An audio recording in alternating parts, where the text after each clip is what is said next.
श्री संत बाळूमामा,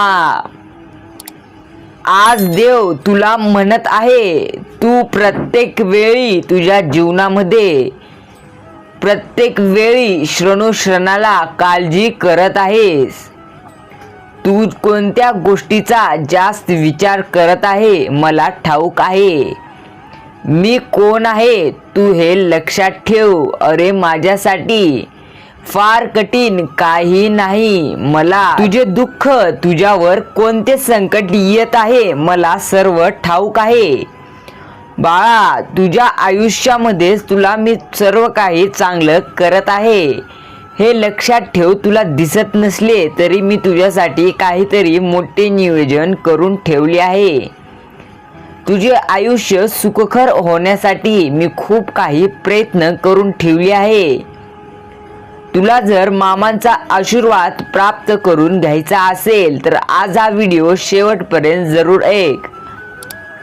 देव म्हणतो, माझ्यासाठी फार कठीण काही नाही. तुला ते दिसत नाही जे मी तुला आशीर्वाद दिले आहे, पण आशीर्वाद आणि चमत्कार तुझ्या मार्गावर आहेत. आणि एक दिवस असा येईल की जेव्हा तू मला येऊन बोलशील, देवा मी तुझ्या पुढे जे प्रार्थना मागितली होती ती प्रार्थना तू पूर्ण केल्याबद्दल धन्यवाद असं एक दिवस नक्कीच म्हणतील. कारण जो भक्त माझ्या पुढे नतमस्त होऊन त्याचे दुःख, त्याचे संकट सांगत असतो, मी त्याचे ते सर्व दुःख आणि संकट ऐकत असतो. तो ज्या क्षेत्रात, ज्या कार्यावर, ज्या वाटेवर चलत आहे मला सर्व ठाऊक आहे. मी तुझ्यासाठी आता काहीतरी मोठं राखून ठेवलो आहे. फक्त थोडा आता तू धीर धर. तुझे प्रत्येक दुःख सुखामध्ये बदलणार आहेत. कारण माझ्याकडे तुझ्यासाठी, तुझ्या जीवनासाठी एक चांगली बातमी आहे. ती बातमी म्हणजे तू जे गमावलं आहेस आता मी तुला त्यापेक्षा जास्त मिळवून देणार आहे.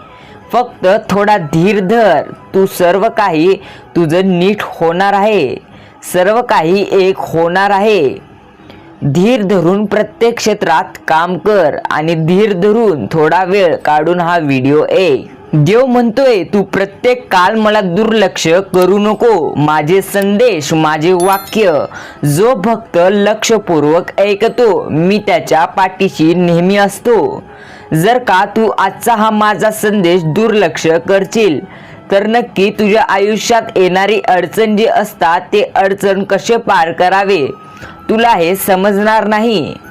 मामा म्हणतात, जो भक्त माझा हात पकडतो मी देखील संकटाच्या वेळी त्याचा हात सोडत नाही. लक्षपूर्वक मला देखील वेळ काढून जो भक्त मला वेळ देऊन माझे संदेश, वाक्य ऐकत असतो मी त्याला आयुष्यात एकटा पाडू देत नाही. म्हणून धीर धरून हा संदेश किमान 7 ते 8 मिनिट माझ्यासाठी ऐक. हे बघ, जीवनामध्ये तुला जे काही अडथळे, दुःख येत आहेत आता मी ते सर्व थांबवणार आहे आणि आता तुझी चांगली वेळ आणणार आहे. जी वेळ तू त्याची अपेक्षाही केला नसतील ती सर्व गोष्टी आता मी तुला मिळवून देणार आहे. ज्या गोष्टी तुझ्याकडे आता नाहीयेत, ज्या गोष्टी तुझ्याकडे नाहीत आता मी त्या सर्व गोष्टी तुला देणार आहे. फक्त तू हा व्हिडिओ शेवटपर्यंत ऐक. मला सर्व ठाऊक आहे तू किती प्रामाणिक आहेस आणि प्रामाणिकपणे कष्ट केला आहेस. प्रत्येक काळ तू चांगला आहेस, मात्र तुला दुसरे लोक वाईट ठरवत आहेत. मात्र तुझ्या देवाला ठाऊक आहे कोण खरे आणि कोण खोटे आहे. म्हणून थोडे देखील चिंता करू नको. मला सर्व ठाऊक आहे कोण खरे आणि कोण वाईट आहे. तुझे जीवन आता मी सुखकर करणार आहे. येणारा आठवडा तुझ्यासाठी भरपूर आनंदाचा असणार आहे. कित्येक काळ तू सहन करशील दुःख, कित्येक काळ संघर्ष करशील. आता ते संघर्षाचे दिवस तुझे मी स्वतः मिटवणार आहे. तू तुझ्या जीवनात दुःखाच्या वेळी जर मेहनत केला असशील तर नक्कीच आता मी तुझी चांगली वेळ आणणार आहे. जर तू मामांच्या संदेशाबद्दल सहमत असशील तर कमेंटमध्ये होय असं टाईप कर. येणाऱ्या अडचणींना सामोरे जायचे असेल आणि त्यावरती मामांचा तुला आशीर्वाद मिळवायचा असेल तर आत्ताच हा व्हिडिओ किमान शेवटपर्यंत नाही तर 8 ते 60 मिनिट ऐक आणि व्हिडिओला लाईक करायला विसरू नको. देव म्हणतो तुला आता तुझ्या स्वतःच्या डोक्यावर नियंत्रण ठेवायचे आहे. कारण प्रत्येक काळ दुःख आले म्हणून तू नाराज होऊ नको. मी तुला दुःख यासाठी दिले असतात कारण तुझ्या आयुष्यामध्ये ती परीक्षा आहे. दुःख ही परीक्षा असते, एक प्रमाणे अभ्यास असतो जे तुला काही ना काही शिकवून जात असते. म्हणून दुःख आले तर त्यावर नाराज होऊ नको, आनंदी राहून त्यावर मात कर. कित्येक काळ आनंदी राहणार नाही सांगशील का? आयुष्यात काही झाले तरी दुःखी राहू नको. तुझे सर्व दुःख मी आज दूर करणार आहे. संघर्ष नावाची गोष्ट जर तुला समजली असेल, दुःख नावाची गोष्ट देखील तुला समजली असेल आणि वाईट परिस्थिती ही देखील तुला गोष्ट समजली असेल तर तू आयुष्यात सर्व काही आता मिळवायच्या लायकीचं झाला आहे. समजून घे. तुला आता त्या सर्व गोष्टी मी स्वतः मिळवून देणार आहे. म्हणून आज थोडा वेळ काढून माझा हा संदेश शेवटपर्यंत नक्की ऐक. देव म्हणतो जीवनात काही अवघड नाही जर तू प्रामाणिकपणे आनंदी राहून आणि स्वतःवर विश्वास राहून जर काम करशील तर तुझं सर्व ठीक काम होईल. अन्यथा जर तू प्रत्येक वेळी कोणता तरी मनात विचार धरून कोणते तरी टेन्शन, घराचे टेन्शन, असे अनेक प्रकारचे विचार मनात धरून जर तू काम करत असशील तर त्यामध्ये तू यशस्वी होऊ शकणार नाहीस.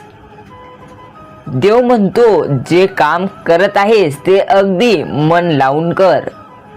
यश तुझ्या स्वतः पुढे येऊन थांबेल. फक्त तू कोणतेही काम करत असताना अगदी न विचार करता आनंदी मनाने मन लावून तर करून बघ. तुझं नक्की त्यामध्ये तुला यश मिळणार. आयुष्यामध्ये चप्पल कितीही महागातली असली तरी ती तुझ्या पायाखालीच येणार आहे. अगदी तसंच काही माणसांचं पण असतं. देव म्हणतो समजून घे, कितीही महागडी चप्पल आणलूस तर ती शेवटी पायाखालीच येणार असते. अगदी तसंच तुझ्या जीवनामध्ये काही माणसं आहेत, तू त्यांना कितीही जीव लावलास तरी त्यांची लायकी ते वेळ आल्यावर तुला दाखवतीलच. म्हणून प्रत्येकाला तू जीव लावत बसू नको. जास्त प्रमाणात जीव लावत बसू नको. वेळेपुरता जीव लाव, पुन्हा सर्व विसरून तुझे कामाला सुरुवात कर. कारण काही व्यक्ती तुझ्या जीवनामध्ये चपलाप्रमाणे आहेत. कितीही त्यांना तू जीव लावलूस, कितीही महागातली चप्पल घेतलूस, मात्र काही माणसं तुला वेळ आल्यावर लायकी नक्की दाखवतील. म्हणून जास्त त्यांना वेळ देत बसू नको. तुला जगायला आयुष्यामध्ये जास्त खर्च लागत नाही, मात्र जेव्हा तू मोठेपणा उरावर घेऊन मिरवायला लागतो तेव्हा तुला जास्त खर्च लागत असतो. काही कर मात्र मोठेपणा सोडून दे. आयुष्य जगाला तुला कितीही थोडाही खर्च लागत नाही. जर तू आयुष्यात अति मोठेपणा दाखवत बसलूस तर तुझं आयुष्य नक्की बर्बाद होईल, हे गोष्ट लक्षात ठेव. आयुष्य नावाच्या रस्त्यावर तुला अनेक माणसं भेटतील, मात्र तू तुझ्या जीवनामध्ये स्वतःची स्तुती स्वतः करायला विसरू नको. तू जर आयुष्यात स्वतःची स्तुती स्वतः केला नाहीस तर कोणीही दुसरे करणार नाहीत. कारण नाव ठेवायला ही दुनिया आहेच. म्हणून तू स्वतःची स्तुती स्वतः करायला विसरू नको. हे बघ, जीवनात देव म्हणतो कोणालाही धन्यवाद बोलणाऱ्या व्यक्तींची संख्या जितकी वाढवशील तितके तू जास्त यशस्वी होशील. म्हणजे जे व्यक्ती तुला धन्यवाद जास्त काळ म्हणत राहतील तेवढंच तू मोठं होत जाशील, कारण तू कोणतं तरी त्यांचं अवघड काम केलं आहेस. जे त्यांच्याने अशक्य होते, त्यांची अडचण होती, ते काम तू केलं आहेस म्हणून त्यांनी तुला धन्यवाद म्हणले आहे. आणि जर तुला प्रत्येक काळ खूप जण धन्यवाद म्हणत असतील तर नक्कीच तू आयुष्यात मोठं यशस्वी व्हायच्या मार्गावर आहे. देव म्हणतो तुझ्या आयुष्यात तुझ्या आनंदाच्या क्षणामध्ये खूप व्यक्ती तुझ्या सोबत असतील, मात्र तुला एकच चेहरा लक्षात राहतो, तो म्हणजे तुझ्या अडचणीत आणि दुःखात तुझ्या सोबत असणारा व्यक्ती. तो व्यक्ती जर तुला लक्षात नसेल तर तू जे यश मिळवलं आहेस ते यश तुझ्या कामाचे नाही. जर तुला यशस्वी होण्यासाठी मदत केलेल्या व्यक्तीला विसरशील तर आयुष्यात यश मिळवून काही कामाचं होणार नाही. म्हणून जे व्यक्ती तुला अडचणीत मदत केला आहे त्याला कधीही विसरू नको. हे बघ, मी मामा एका डोळ्याने सर्व पाहत असतो. जगाच्या कोपऱ्यात काय काय चालू आहे मला सर्व गोष्टी, सर्वांचे मन, वागणे सर्व कळते. फक्त मी त्यांना वेळ आल्यावर सर्व देत असतो. ज्याचे कर्म वाईट त्याला वाईट मी आयुष्य देत असतो आणि ज्याचे कर्म चांगले त्याचे मी चांगलं केल्याशिवाय राहत नाही. म्हणून जीवनामध्ये कधीही तुझे कर्म चांगले ठेव, तुझे वागणूक चांगली ठेव. मी तुला काही कमी पडू देणार नाही. कित्येक काळ मला सांगत राहशील, देव मला सुखाने जगू द्या, माझे सर्व अडचणी दूर करा. कित्येक वर्ष मला सांगत राहशील. देव म्हणतो तुझ्या वाढत्या वयापेक्षा तुझ्या वाढत्या अपेक्षा तुला जास्त थकवत आहे. हे बघ, सुख तुझ्या हातात नाही, पण सुखाने जगणे हे मात्र 100% तुझ्याच हातात आहे. म्हणून तुझ्या अपेक्षा वाढल्या आहेत, म्हणून तू दुःखी आहेस. बाकी तुझ्या नशिबात जितकं काही आहे, तू जितकी मेहनत केला आहेस, मी त्या सर्व गोष्टी तुला दिलो आहे. अजून थोडी मेहनत कर, मग तुला सर्व भेटेल. तुझी मेहनती इतकी मी तुला दिलो आहे. म्हणून जास्त तू अपेक्षा ठेवू नको. जास्त लालचीपणा सोड आणि आयुष्य आनंदी जग. कारण जेव्हा माझा बोलावा, मी तुला आयुष्य जगण्यासाठी जितका वेळ दिला आहे, ती जेव्हा वेळ संपेल तेव्हा मी तुला त्या श्रेणाला नक्कीच माझ्या बरोबर नेईल. म्हणून मी तुला जितका वेळ दिला आहे तितक्यात आयुष्य चांगल्याप्रमाणे चांगल्या मनाने जगून घे. जेव्हा मी तुला बोलवील तेव्हा तुला यावेच लागेल. कितीही नाही म्हणलूस तरी तुला यावे लागेल. म्हणून जितका तुझ्यापाशी वेळ मी दिलो आहे तितका वेळ आनंदी जग, काही तुला कमी पडणार नाही.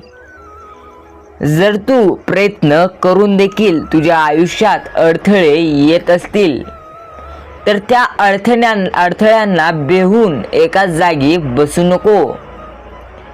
त्यांचा विचार जास्त काळ करू नको. अरे ती अडथळे आहे, ती एक ना एक दिवस जाणार आहे. चांगला रोड येणार आहे. प्रत्येक चांगल्या रस्त्यामध्ये एक ना एक खड्डा तुला भेटत असतो. म्हणून त्याचा जास्त विचार करू नको. जर तू पूर्णपणे मेहनत करत असशील तर मी तुला आयुष्यात नक्की काही कमी पडू देणार नाही.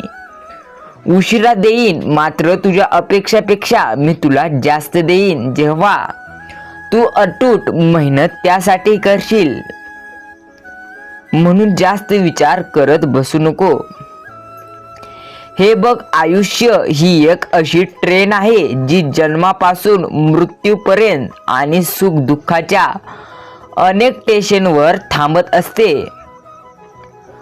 आणि तुला अनुभवाचं तिकीट घेण्यासाठी प्रत्येक फ्लॅटांवर उतरायला भाग पाडते. म्हणून आयुष्य मनाच्या ह्या ट्रेनमध्ये जास्त चिंतेत राहू नको.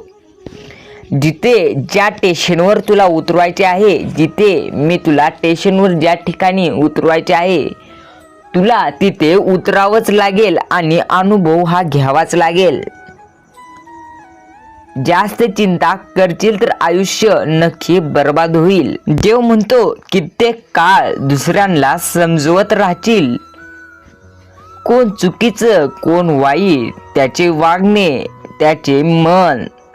कित्येक काळ तू प्रत्येकाला सांगत राहशील तुझी ही चूक होत आहे. कित्येक वेळ तू समजवण्यात वेळ घालवत आहेस. देव म्हणतो दुसऱ्यांना समजवण्यापेक्षा आरशामध्ये रोज तुझ्या व्यक्तीला पाहत असतो, त्या व्यक्तीला समजवत चल. मग बघ कधीच नकारात्मक विचार मनात येणार नाही. कित्येक काळ मला म्हणतो माझ्या मनात नकारात्मक विचार येत आहेत, ते विचार कमी होत नाहीत. म्हणून तू स्वतःला एकदा समजवून तर बघ, नक्की ते विचार आयुष्यात तुझे पुन्हा भटकून देखील येणार नाहीत. जगताना कसे जगावे रुबाबात अजिबात नाही.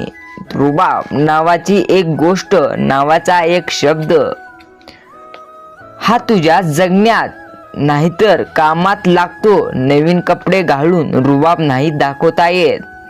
तुझ्या कामात, तुझ्या व्यवहारात, तुझ्या इतक्या गोष्टी जर तू परफेक्ट असशील तर नक्की रुबाब मनाची गोष्ट तुझ्यामध्ये आहे. अरे चांगले कपडे घालून रुबाब दाखवता अजिबात येत नसतो. देव म्हणतो तुझ्या आयुष्यात हे दोन शब्द संपतील तर आयुष्य नक्की संपेल. ती कोणती दोन शब्द आहेत तर आज ऐकून बघ. तुझ्या आयुष्यामध्ये श्वास आणि विश्वास या दोन गोष्टी, हे दोन शब्द खूप गरजेचे आहे.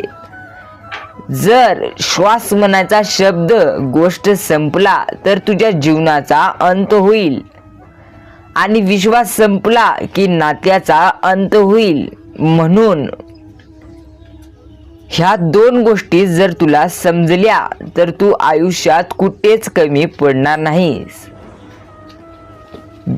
नकारात्मक विचार न आणता आयुष्य जगशील तर तुझा श्वास अडकणार नाही. कोणालाही धोका देणार नाही तर तुझा विश्वास हा आयुष्यात कधीही तुटणार नाही. म्हणून आयुष्यात ह्या दोन गोष्टी जरूर टिकू, तुला काही कमी पडणार नाही.